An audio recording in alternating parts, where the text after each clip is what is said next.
Hey guys, what's going on? This is Mark from Solar Games. I just finished watching this, like, I don't know, 30-minute products showcase, first look at Phyrexia. All will be one, all is one.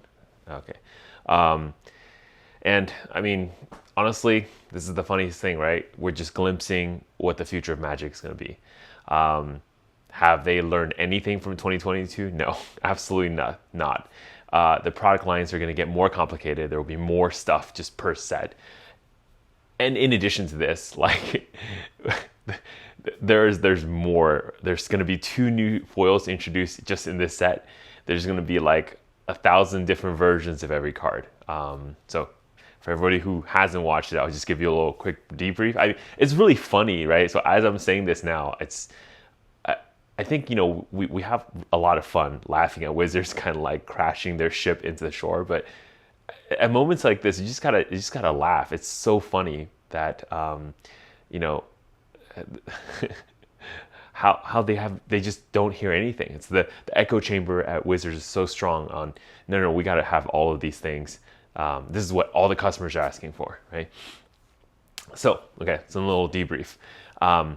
Basically, they open up with some of the story bits and talking about the exciting stuff of like, hey, we're gonna, the story's kind of marching forward. We got more part of the story happening.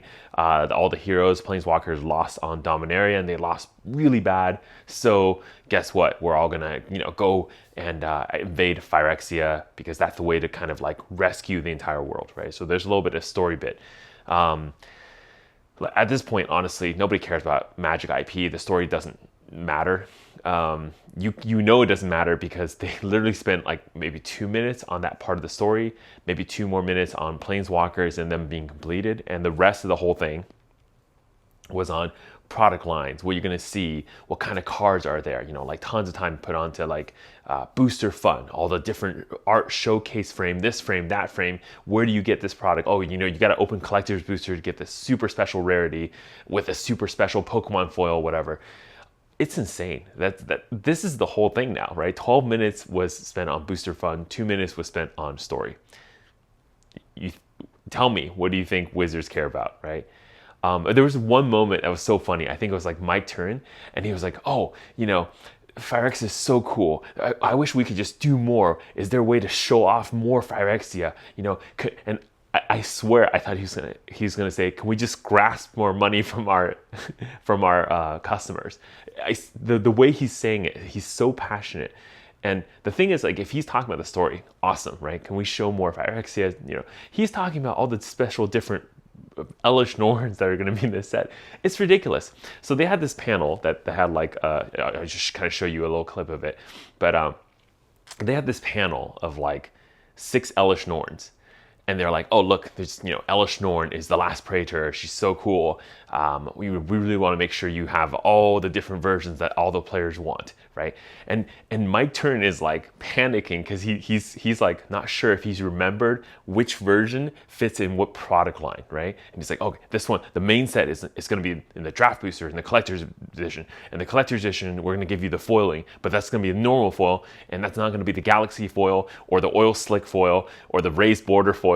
I'm like, what is going on? And so they go through all this stuff. They're like, okay, look, there's 6 version Elish Norn.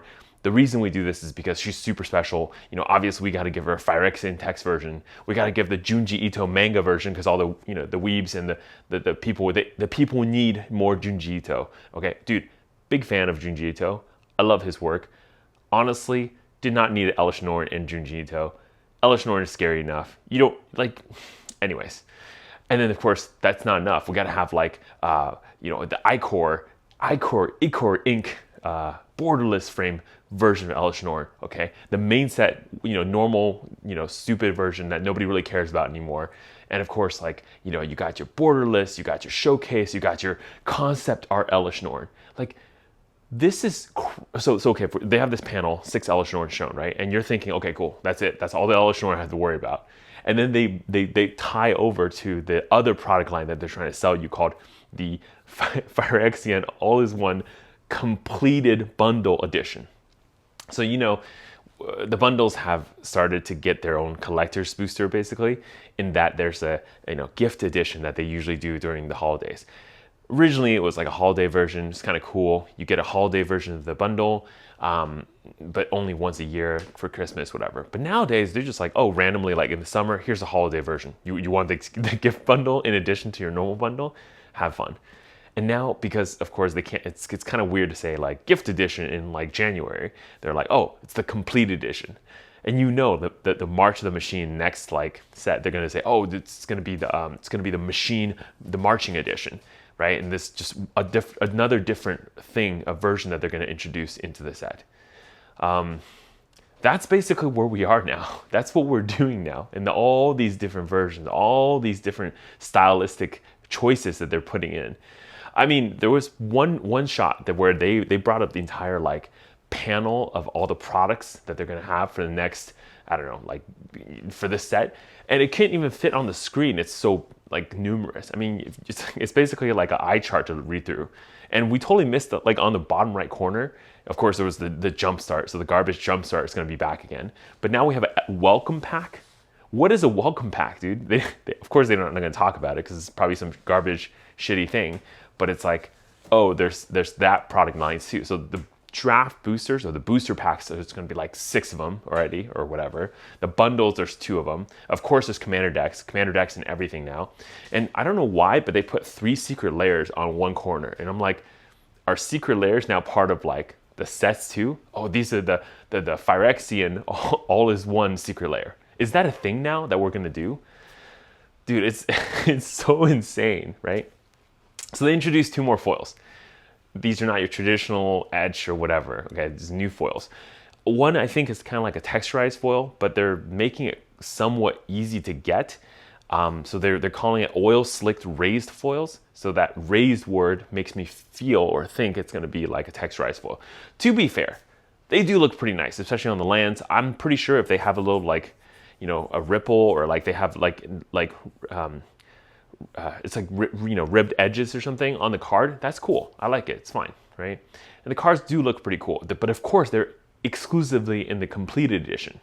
You know what else is in the complete edition? There's going to be 20 mythic rares of the set. Okay, they just talked about it on the stream.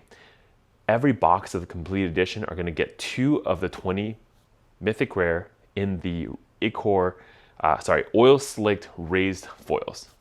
Okay, so there's just going to be a lot of those mythic rares everywhere. Okay, that's the oil slick foil. Then, of course, they're introducing this like, what do they call it? They call the step in completed foil.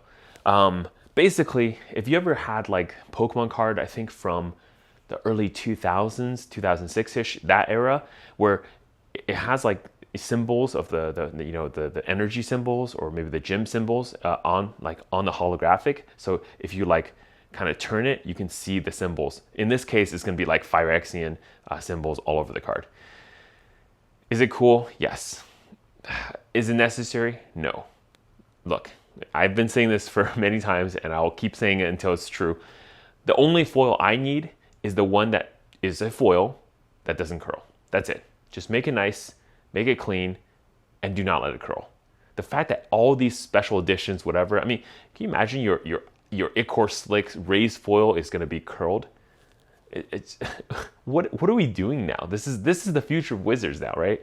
I should be like mad or something, but I'm not. I'm just kind of laughing because it's kind of funny now, right? This is where we are.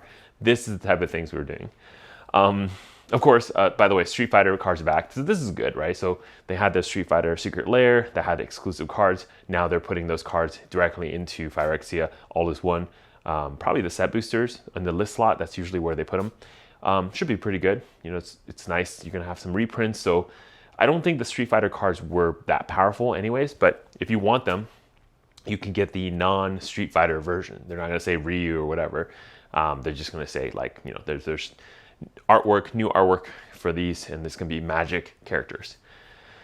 Yeah, that's it. Quick update on the whole Phyrexian situation. Man, dude, 2 different types of foils.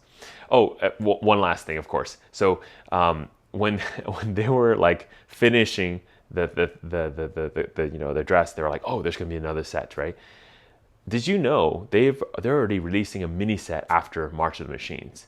It's gonna be a mini set. So it's gonna be like some add-on thing for March of the Machines. So I guess we're back to the block structure, but it's even pre-block structure because this is one of those like what they do, big, small, small. And I remember like, was it maybe even a month ago, they were talking about like, oh, we're gonna kind of slow down the products. This doesn't look like slowing down the products at all. This looks like we're speeding up products again. Man, dude, it's looking like a full calendar next year. So yeah, look, I have no clue what the cards are in Phyrexia All Is One yet. Elish Norn does look pretty strong. You know, there's gonna be good cards, of course, in this set, right? But the thing is, like, look, I mean, if you're a store, what a nightmare it is to like go track 6, 7 different types of Elish Norns. It's insane. Okay, not even including all the foiling, not foil, whatever, curled, not curled. It's crazy as is, and you got all the showcase version of this and that. Yeah, it's gonna be wild, guys. Like, look, Booster Fun is here. Oh, I didn't even mention Booster Fun. One last thing. How many types of basic lands do we need? So normally you just have basic lands and full art. That's what we've been doing, right? Now we have full art lands that are panoramic. So you put the 5 lands together. Oh, shows you a really nice image of Phyrexia. Cool. Hey, look, all these ideas are great in a vacuum. The fact that they're all just slammed together, it's like I don't even have moments to care about one thing and I have to care about the other thing. They have that basic land, the full art basic lands where it's panoramic. Then they have a full art basic land that's kind of like the metal styled. So it's Phyrexian text on the bottom, but it's like the artwork's more like that one metal secret layer, if you remember, that kind of land. Then of course there's oil slick raised foil basics. They do also look pretty sweet, but it's like, man, it's like they're everywhere now. Every type of land is everywhere. So anyways, look, here's the thing. For next set, I already said it. I'm gonna start reducing the amount of draft boosters, set boosters, whatever I purchase. Just kind of like gonna take a step back, enjoy the cards. I'm gonna buy some because I do enjoy the game. I'll play it, but I'm just gonna kind of take a step back and finally just probably have a chance to sit on my chair, put my hands on the armrest and just kind of like sit back and laugh and watch it all burn. It's kind of fun actually. So. Anyways, Mark, Solar Games. I'll see you next time. Bye.